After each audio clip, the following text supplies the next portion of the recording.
Hey, this is James Arthur Ray, the New York Times bestselling author of Harmonic Wealth. I want to talk to you today about something I have coined as innate ability development.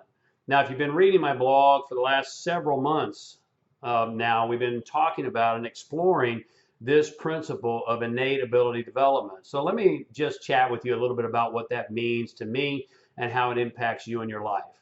First of all, Howard Gardner from Harvard University suggests that you are a genius in at least one, if not two areas of life.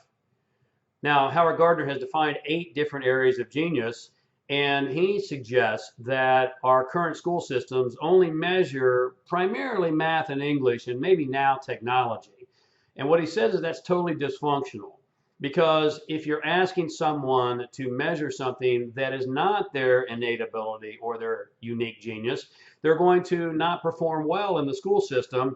And according to Gardner, our current school system is really functional only to the degree that you're going to be a professor in math or science.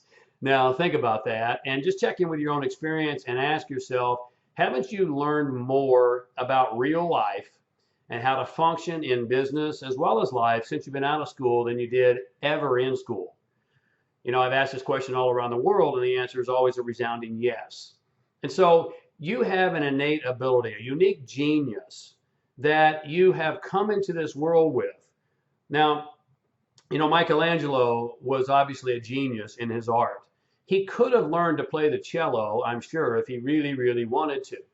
You see, I draw this distinction because there's a big difference between your innate ability and something that is developed. Your innate ability is something that you love and it's something you're naturally good at. This does not suggest that you don't have to develop it. Of course you do.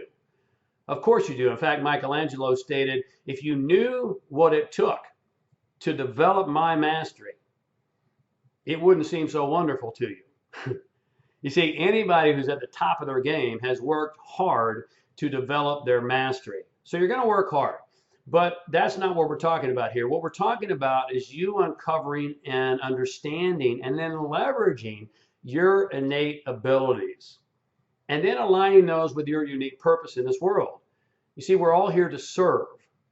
Your purpose tells you how you're going to serve. Not one of us is better than the other. I mean, some are teachers, some write books, some do accounting, some do art and music, but they're all the same. Some are waitresses or waiters. We all serve in one way, shape, or fashion. Others are parents, another way to serve. Not one is better than the other. But you see, we're all here to serve. And to the degree that you align with your innate abilities, leverage those, understand those, and utilize those, and then exploit them, if you will, in the service of others, you will be fulfilled, energized, engaged, and you'll live a meaningful life. I submit to you that money follows meaning. Meaning comes first, and then money follows. Now, in current society, we've gotten it backwards. You see, studies of young individuals on their way to college, when they're interviewed and asked what they're going to study, 9 times out of 10, they say they're going into a certain field because that's where the jobs are, that's where the money is. Certainly money is important. But you see, if your focus is in the wrong direction, you could end up building your entire life around your living versus building your living around your life. Does that make sense to you? We've discussed this before, but you see, you spend more time earning your living than you do with the people you love the most. You spend more time earning your living than you do doing the things that you enjoy the most, unless you're highly unusual. What sense does that make?